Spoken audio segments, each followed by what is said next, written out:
And we are officially live. Hello, everyone, and welcome to another rendition of Los Lobos de la Lucha, your weekly CMLL Post Show here at BC WrestlePod. My name is Mikey. I am El Jefe of BC WrestlePod. I am the face that runs the place. I run the ones and twos, and I do a whole lot of other things behind the scenes. And as you can see, it's just me this week for CMLL. I am still missing my co-hosts, El Buntador and El Papa Oso, who are both off doing things. So physically, it's just me here. But of course, in the chat, I got Primo Agent Lo-Fi, who's going to be hanging out for this one. And this is a fun show to talk about. So before I get into all of that, to make the intro really quickly, do the housekeeping, if you will. YouTube, Twitch, and Kick is where you can see us go live most of the days of the week. And YouTube's main channel, our YouTube's main channel, houses the edited versions of these lives, so you can go and check those out. We also are on social media if you're looking for something a little bit more manageable, like our report cards, our previews, our predictions, clips from these episodes. And you can pick a social media site and follow us at BC WrestlePod because that's where we at. We also have a merchandise store for you. Link in the description to that in the chats all over the place we're streaming. bcwrestlepodshop.fourthwall.com. And we also have a coffee bot that is there to help us continue to pay for these streaming services and these pay-per-views to bring you the wrestling content that we love to talk about and that you hope that you love to talk about too. But no financial pressure because we know that times are tough right here and we love you for just being here. So, with all of that out of the way, we are going to get into this week's episode of Viernes Espectacular. So, me and Primo, we're going to get this thing started. So, this was a very special and fun episode of Viernes Espectacular to cover for CMLL, as that was the theme of, well, I mean, it's it's the Los Leyendas. So I was just like, here we go. This is getting crazy. So we got a lot of action to cover, and let's just jump into it. So this show in particular, not only was this the Leyenda show, which we love here, but it was also the final match in the retirement of El Santanico, which we're going to talk about in a little bit. But we also had some stakes. We had some championships on the line. But let's just jump into it, shall we? So we kicked off a Viernes Espectacular with this match. This is the Relevos Atómicos de Amazonas. So this was a really fun match. Of course, you had Los Infernales, so the women, that being Valkyria, Dark Silhouette, Zuxis, and Juvia, taking on the team. I might have misspoken, but this was just incredible to watch. Versus Persephone, La Catalina, La Jarochita, and Scotty. This was a really fun match. We have seen a combination of these women over the last couple of weeks. Of course, you know, Persephone being our most newest champion, winning the CMLL Women's Championship back from one Mercedes Monet back at the beginning of this month for the all women's Amazonas show, which was also fantastic. And I had a good time with this. However, given everything else that we had on the card, this one was felt a little out of place. And honestly, we could have put it in a different Viernes Espectacular. No hate to all these women, but I agree with you, Primo. This was a pretty decent opener. It didn't really need to be on the card, and I kind of agree. Given the fact that the majority of the night was spent to celebrate El Santanico, I felt like this match in particular felt a little out of place. Now, had we put this last week or even next week, then I would have been okay with it. I still thought it was a pretty fun match, but I do agree with you in the sense that it didn't really need to be here, and for me personally, it just felt a little out of place given everything else that we saw on this particular episode. But I still liked all the action that we got. I thought this was pretty fun for everyone here. And yeah, but I do agree that it felt a little out of place here. This is some really fun back and forth between all the women, but definitely out of place. And then, of course, there would be Las Infernales. Excuse me, I just want to make sure. Oh, wait, hold up. Breaking news. Sorry, I just had a holy rant moment. CMLL just announced Shelwa versus Solar for the Arena Coliseo anniversary show. Damn, that match is gonna be on and popping. I might have to check that out a little bit later. But no, uh, Agent Primo here is always going to be giving us the news, even when it happens in real time. Love that, my friend. I really, really do. I'm nerding out right now for that match. Sorry, gonna be a bit. No, listen, that is okay. And honestly, that is why we here at BC WrestlePod do what we do because we are passionate about wrestling in general. But I know, Primo, you are passionate and you know your stuff when it comes to lucha libre, and you are awesome for that. But yeah, Las Infernales pick up the victory here. So that was Valkyria, Dark Silueta, Zuxis, and Juvia. And again, this was a decent match. I had a fun time watching this one, but it did feel a little out of place. After this match, though, is when we get into kind of like the quote unquote official start of everything Leyendas related and El Santanico related, because we end up getting a, well, let's break this down, shall we? So this is La Copa Infernal, and this is a Torneo Cybernetico match. So this is, well, it starts as a 3-on-3. Y'all know how these rules work at this point, but we had the team of Euphoria, Mephisto, and Averno. So one composition of a faction versus the other composition of the faction, which is Ultimo Guerrero, Rey, Bucanero, and Toscano. So again, this is por la Copa Infernal and a Torneo Cybernetico match, which means that it is technically 3-on-3, but every man for themselves when we get down to it. This was just a lot of fun. And I'm going to talk a little bit more about this before we get into our third match of what happened in the evening, but it was really fun to see the quote unquote homages in everyone's gear to El Santanico, which is a lot of fun to see. And honestly, this was also another fun match. Now, combined, all these fellas have been here for a good chunk of time, and we love our elder statesmen here in CMLL. Honestly, it's really, really fun to watch it. I am a big fan of Ultimo Guerrero. I love Averno in this match. I love Euphoria. And I loved a lot of people in this match. This was a lot of fun. Primo, this was a great match. Love seeing Averno come out with his OG mask, which was a Ultimo Guerrero Bucanero split.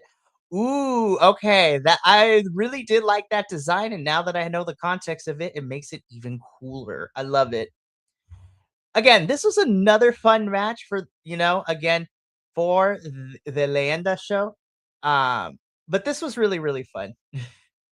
They didn't rely as much on nostalgia in this one, and it was for the better. No, honestly, I mean, there was the homages, but then it was just like, all right, let's fight this out. And that is exactly what it did. And that's honestly what it needed to be, because when we get into our next match, that is where we have the reverence and the nostalgia for it, given the fact that the person that is retiring and then centered in the night is centered around was in that match. But we're going to talk about it. This was a really fun match. Again, lots of good action. Also, seeing Tarzan Boy back was really cool. Yeah, so Toscano was really cool. So we kept going back and forth. Eliminations were happening. However, it would end up, well, technically, it would be Los Infernales, but it would be Averno who would pick up the victory here and be the winner of La Copa Infernal in the Torneo Cybernetico. This was a lot of fun. And honestly, I think this was a really smart and fun place to put this particular match. Now, before we get into the next match, I do want to talk about something that I thought was really cool.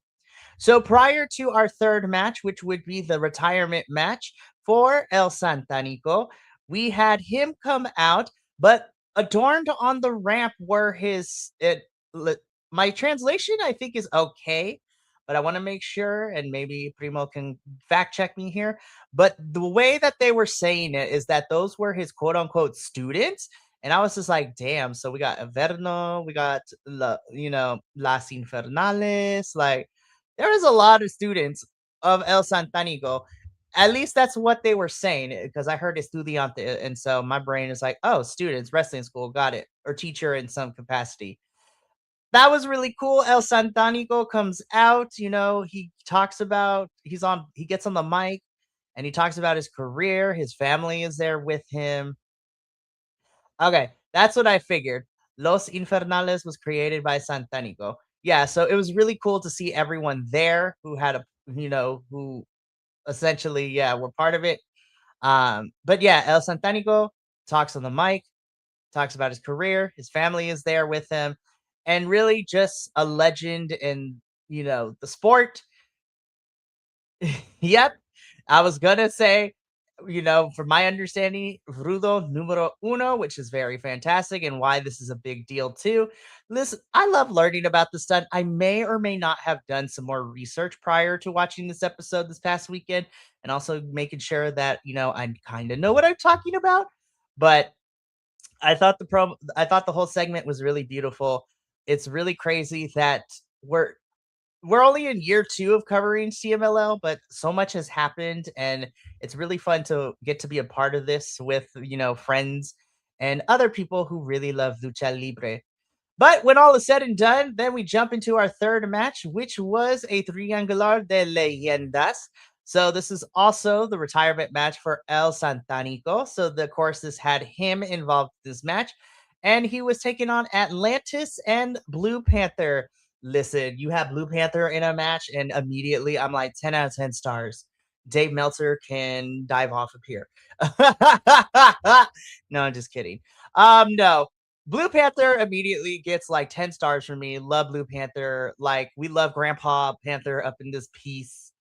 This was a really fun match. And again, these are the guys, or these are some of the guys, and they continue to prove. And they showed up here where it's just like, yeah, we've been doing this forever. Let's show these kids why we've been doing this forever. This was a really fun match. Of course, since this is a triangular, this is essentially, yeah, it was fun. Okay, let's talk about it too, because I didn't want to say it, but I'm glad you did. But I also agree with you. I understand why Atlantis was in this match, but not gonna lie, as soon as he was gone, this match was a blast. No, I agree too. I like Atlantis. I really do. Atlantis Senior, if you will. I think he's cool. I really do like watching him wrestle. But yeah, once he was eliminated and we got one on one between. Now, correct me if I'm wrong, Primo. To me, it feels like Blue Panther is like, if not the top, but like one of the top baby faces or technicals, if you will. Sorry, I used the dirty word. I said baby face instead of technical. I am apologize. I am a fake Lucha fan. No, but to me, Blue Panther is like, I consider right now in CMLL like one of your big top technicos. And with the fact that El Santanico is like the number one Rudo, it really did feel like a true technical versus Rudo match. And they both rocked it and they both killed it. I had a blast with that one. And you know what? I'm really glad that El Santanico did win this match. Of course, he is Rudo numero uno. So therefore, final match, he gets to win, and now he gets to ride off into the sunset and have a good retirement, and continue to just do stuff behind the scenes and train new wrestlers, and not, he's retired from in-ring performing. So this is great. Okay. Blue is all reliable for the most part, not top, but an easy pop for crowds with the right matches. And I agree. Blue Panther is really fun. But again, El Santanico wins his retirement match, and now he can ride off to the sunset. So this is a really fun one. Alrighty, so next up. Ooh, okay, so this is a Triangular de Caballeras match del Amazonas. So we saw these three go at it at the Amazonas all women's wrestling show at the beginning of the month for the Copa Irma Gonzalez. Stay tuned for like 2 weeks because that video is coming very shortly. I would like to thank Primo for giving me suggestions and things to watch. I am slowly writing the script. I'm on spring break starting next week, so I can finish the script and make this video to come out sometime in April. I love it. So so yeah, let's just talk about it. So almost like the last match, as soon as Magnifica was gone, this match became good. And honestly, I kind of liked it that way. I felt like the true, like down to brass tacks match really was between Marcela and Princesa Sukit.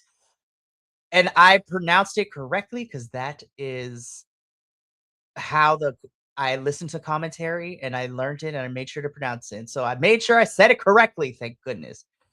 I'm not gonna lie to you, Primo. I thought Marcela was gonna lose her hair in this one, but at the same time, I'm just like, all right. No, but once Magnifica was gone, Princesa and Marcela definitely had a blast. Um, this was a fantastic one. Honestly, this was great. This was a lot of fun. And oops, sorry, I'm getting a text message. All right, we're good. Sorry, nothing's. This was a really fun one. They honestly should have just went with Marcella and Sukit in the first place. I think that would have felt big. I agree with you. While I did like this match by the end of it, I do think no shade to Magnifica, but I think that had she not been involved, I mean, she won the Copa Irma Gonzalez, so I feel like okay, you know what, she won. She don't really need to be in this hair versus hair, this Triangular de Caballeras, and we could have just had a straight one-on-one match. But for what we got, though, this was a really fun match, and Marcela picks up the victory. Princesa loses her hair, and she's a badass bitch because she didn't wait. She took those scissors and she started chopping off hair, and then the clippers came out. I was like, Princesa is a badass, and I love her for it. Also, there's a really fun picture of her backstage with John Moxley and Wheeler Yuta. They're all bald, so I was just like, girl, you gonna be good. I love it. It's fantastic. This was fun. Again, we could have had a one-on-one, but honestly, I am okay with that, to be honest. So, that was fun for sure. Alrighty. So from here, we get into our next match, which is this is an Octagono Infernal. So this is seven Máscaras y one Caballera at stake here, and this was a lot. So we really, really got to dig deep into this one, right? So I have my notes on my phone, so we're gonna make sure that we get everybody correct because if we don't, I'm gonna be very upset with myself. So in this match here, no, absolutely. And we're going to talk more as to why this was fan freaking tastic as well. This was just a bop and a half, as the kids say. So I had a blast with this one, but let's get into this. So in this match, of course, you had Polvora, Virus, Calavera, Junior Uno, Max Star, Hombre Bala Jr., Calavera Jr. Dos, Concebrero, and Coyote. Okay, I got it out. So we're good. We're doing good, y'all. We're doing good. No, this match ruled, okay? Because again, whoever lost this match would either be losing their mask, or in the case of Virus, he would be losing that hair, which is crazy to say. Um, this was really, really fun. I had a blast. This was great. Everyone just did amazing things. And of course, a couple of these people we have seen over the last couple months be feuding with each other with masks and things like that. So we got some repeats in here as well as some other people. But man, this match ruled. Everybody was just flying everywhere. We got near falls, we got high flying spots, eliminations were happening. The pace for this, I will say, was really, really solid. Normally, with some of these matches, not necessarily in CMLL, but a lot of the times in wrestling in general, when you have these big multi person elimination style of matches, they tend to drag a little bit. For me personally, I felt like this match in particular didn't feel like it overstayed its welcome. I feel like it wasn't long. It didn't take forever. Like I didn't feel like, oh, okay, I need you to hurry up so we can get to the next part. But this was really, really fun. So when we get down to brass tacks, eliminations are happening, people are getting gone, and we get down to the final two of Max Star and Polvora. Sorry, Max Star and Polvora. We get a good back and forth between everyone, and ultimately, Max Star would pick up the victory here. We, of course, get our demasking of Polvora, who, and if I was listening correctly, this is Max Star's third mask that he's won in a style of match where masks are on the line. So that's really cool for him.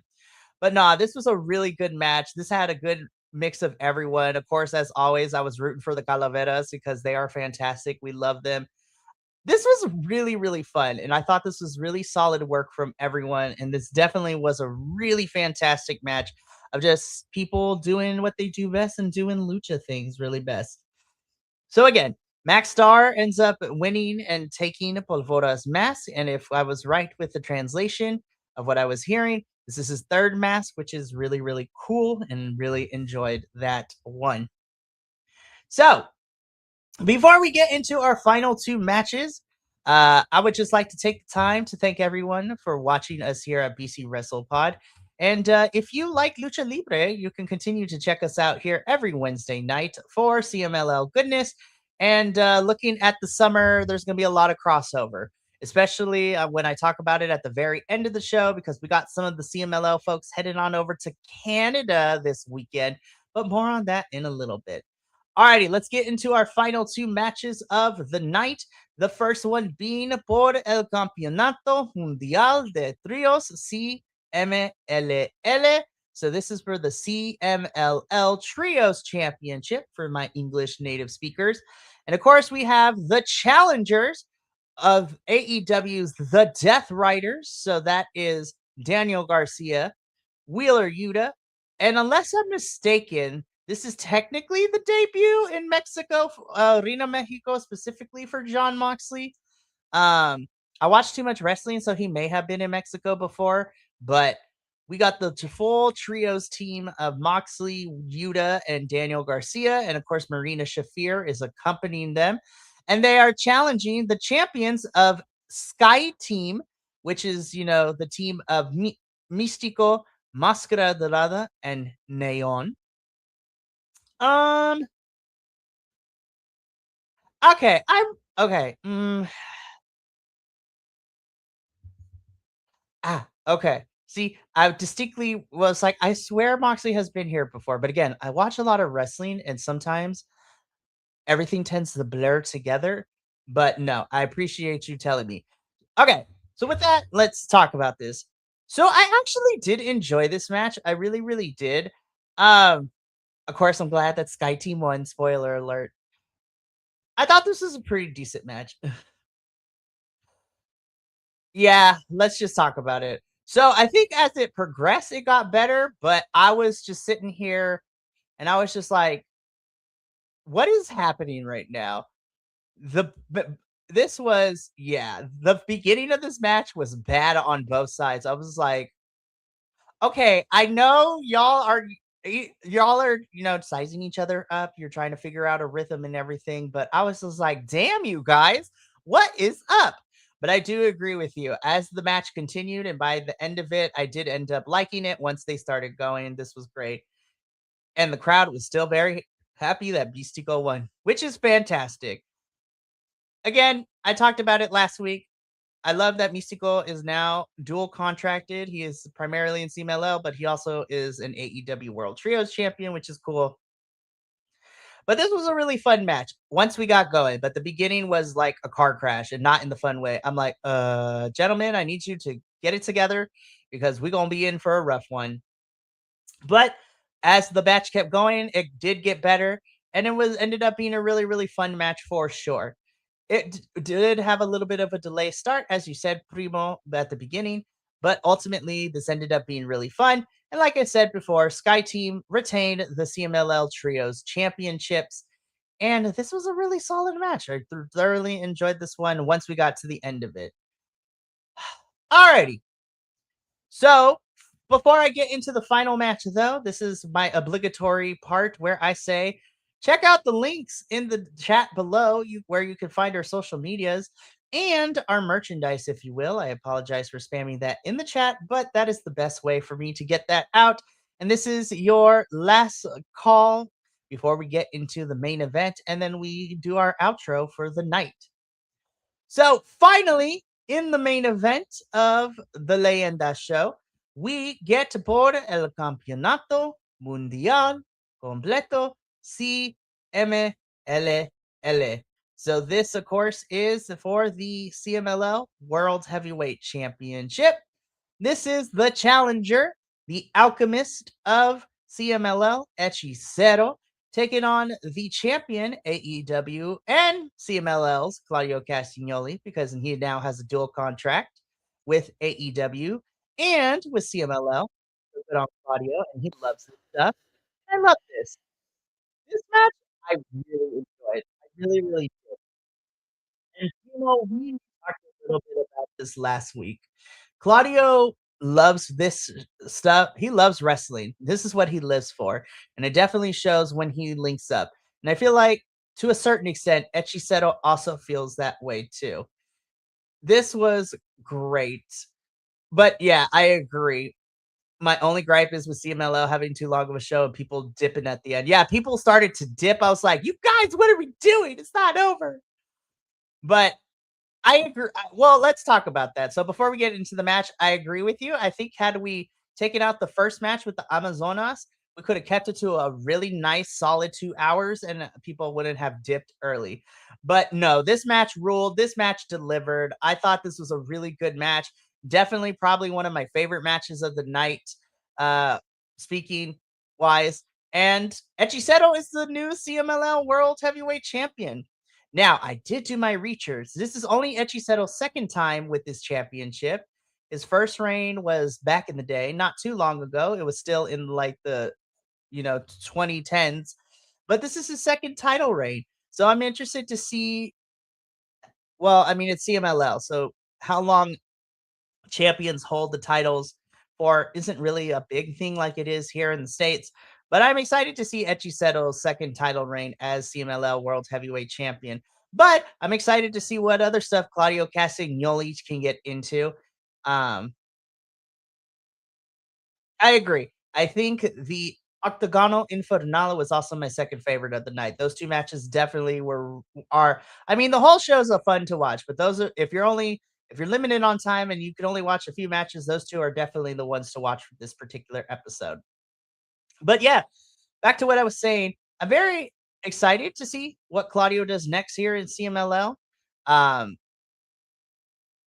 I don't know why, and I think it wouldn't fit. And Primo, you could tell me if I'm absolutely bonkers, but I would like to see, I don't know, maybe Claudio and Flip Gordon go at it. I don't know why. Don't ask me. I just think it would be kind of fun. But but with Claudio being dual contracted, there are so many people I want him to fight, like Flip Gordon. I don't know if him and Soberano Jr. could mix it up. Um, I would like to see Claudio and Titan go at it because I think that'd be cool. Or even Claudio and Templario. Esfinge versus Claudio would be very interesting. I just want Claudio to fight everyone, is at this point. But I'm also excited to see what Echiceto's going to do with this championship. And yeah, I thought this was a really fun match to end the night. And on paper, that has been, no! Please tell me he's not injured, because if he's injured, I'm gonna cry. Is it good news? Well, first, is it good news or bad news? Am I gonna throw things at my screen, or am I gonna clap and give tears of joy? Oh no. Anyways, while Primo delivers the news, let me get into my final thoughts of this show. Um, no! Damn it! Well, that not only does that dash any CMLL related stuff, but that also dashes my dream of Titan going to Best of the Super Juniors in New Japan this year. Gosh darn it. Oh, best guess is okay, 6 to 8 weeks. That's not too bad, but damn, poor Titan, man. Sidebar. It's not just in CMLL, but within the last 2 weeks, across all the wrestling that I've watched, there have been so many injuries happening. I know it's I know it's a part of the business, but damn, spring even last year, spring, everybody was getting hurt left and right. And I was just like, guys and gals and non binary pals of the internet and wrestling, we cannot be hurting each other. But no, that's a bummer for Titan. Hopefully, he's not out for too long, but definitely he is going to be missing New Japan's Best of the Super Juniors tournament. So I hope that CMLL sends a representative. If it's not Titan, I'm gonna be honest. I kind of want to see Soberano Jr. be in Best of the Super Juniors, but we'll see because we will start getting the reveal of the participants starting Saturday, and then at Sakura Genesis, we're gonna get the full Block A and Block B participants. So that's gonna be fun. But overall, my final thoughts about the Leyenda show. I thought this was a really fun show. I really did enjoy a lot of it. My only downsides is again the Amazonas match at the beginning was fun, but we could have put it on a different night and we could have, you know, packed the card at a good 2 hours instead of like almost three. um, ooh, Magnus just officially became Black Tiber, so guessing he'll there. Honestly, that'd be really good. I just want a CMLL representative for Best of the Super Juniors. And then, of course, I'm interested to see who AEW sends for them as well, if they do, but really fun. But yeah, had we put the Amazonas match in a different night, we could, and you know, minus the bad start to the Trios Championship match, I think those are the only downsides I had with this. But I had a really fun night. And again, this was a really, really fun night for everyone involved and a really fun retirement for El Santanico. And that is my final thoughts on this show. Before we go, though, let's get into the preview for this next week's episode, or this Friday's episode of Viernes Espectacular. So this should be really, really fun. And so let's just go through it, shall we? So we're kind of back to our regular scheduled programming, as I call it, for CMLL. So we are back to, you know, all the regular stuff. So that is really, really fun. So let's get into this, shall we? So we kick things off this Friday with with the Primera Lucha en relevos a una caída. So this is going to be ooh, yeah. Good thoughts. Really good show overall, just not great. Agreed. And stoked for Friday with this with all CMLL talent. Honestly, again, we're back to regular scheduled programming, so it's all CMLL talent for this show, which is fun. So again, in the Primera Lucha en relevos a una caída, we have Blue Shark and El Vigía taking on Robin and Sangre Imperial. So that should be a really fun opening match. Then in the Segunda Lucha, you have Magia Blanca and our Torneo de Escuelas winners, Tornado and Rey Pegasus or Pegasus, taking on Infarto Estudiante Jr. and Crixis. So that should be a really fun match as well. Por, the, por la tercera lucha, so the third match, you have Max Star, Valiente Jr., Futuro versus Polvora, El Coyote, and El Cobarde. So that should be a really solid match as well. Then we get another Relevos Increíbles de Amazonas. So they are towards the middle of the card for this one. We get Marcela Zuxis and Scotty taking on Princesa Sukit, India Sui, and Olympia. So that should be a really, really fun match. And I believe India is returning from Japan because I did see her in Stardom for a little bit. So that was a lot of fun. And if I remember correctly, didn't and I have to relook at it. I think I read somewhere that India won the like the CMLL Japan title while she was there. Anyways, that's beside the point. I still think that match should be really, really fun.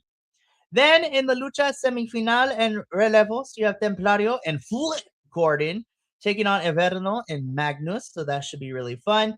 And then in the main event for the Lucha Estelar, you have Atletis Jr., Neon, and Esfinge taking on the team of Soberano Jr. and Los Hermanos Chavez. So that being Angel de Oro and Niebla Roja. So it should be fun. Yep, India got the title back. Okay, listen, I don't brag, but I am happy that I know my stuff some of the time, and I'm not just talking out of my butt cheek, so to speak. So I'm really happy that I got that one right. So really, really fun stuff. Before we go, though, I do have to, talk about because it has been announced, and I mentioned it earlier in the show. that CMLL is going to be all over the place in the next couple of weeks. So, of course, this weekend we have Ring of Honor and Maple Leaf Pro Wrestling's Global Wars Canada and Maple Leaf Pro Wrestling's first pay per view of the year, Uprising. And Primo, you mentioned it before, and I agree with you that MLP is just a bunch of talent that they grab together, and it's not even a solidified roster. But I'm excited about Global Wars Canada and Uprising because we are getting some CMLL folks involved here. So Mascara Dorada and Barbaro Cavernario are going to be a part of uh, Uprising. So that should be really, really fun. And then a little bit later in April during WrestleMania weekend, we have Maple Leaf Pro Wrestling's Multiverse show as part of Slamfest weekend, in which it's going to see Stardom, TJPW, I believe, uh, New Japan Pro Wrestling, CMLL, they're all going to have a crossover show. And it was announced that Mystico and Soberano Jr. were going to be a part of those events. So that's really cool. I got nothing good to say about MLP booking luchadors. No, you're right. And I'm not going to argue because I actually agree with you. But I will say, though, I am excited to see what Mystico and Soberano Jr. are going to get up to at Slamfest during WrestleMania weekend. So it should be really fun. But yeah, that's going to be it for me tonight. I'm hoping that next week I get Papa Oso back. So it's not just me and Primo. I want to say thank you for you being here, and I apologize for you just having to deal with me. I am not the brightest when it comes to my lucha libre stuff, but I appreciate you talking CMLL with me because this has been really, really fun, and I look forward to this every week. But that's it for me tonight. Before I go, though, we do have two more things happening this week. Um, First and foremost, on Friday, 7:30 p.m. Pacific, 10:30 p.m. Eastern, is our TNA post show. We will be talking about the Go Home edition. So we'll be talking about the Thursday, March 26th episode of TNA. And we will also be making our predictions for TNA Sacrifice, which is the penultimate pay per view before we get to our next big four pay per view for TNA in April, which is Rebellion. So I'm excited to talk some stuff with people, so that should be fun. And then on Saturday, we wrap up the week at 9 a.m. Pacific, 12 p.m. Eastern, as myself and Benny will be talking about Ring of Honor and Maple Leaf Pro Wrestling's Global Wars Canada. So should be very interesting. But that's going to be it for me tonight. Thank you so much for tuning in. Remember, from all of us here at BC WrestlePod to you at home, remember, take care of yourself, love one another, stay iconic, and more importantly than anything, you always deserve to finish your story. We'll catch you Friday for TNA, but until then, sayonara, adios, and until next time, peace.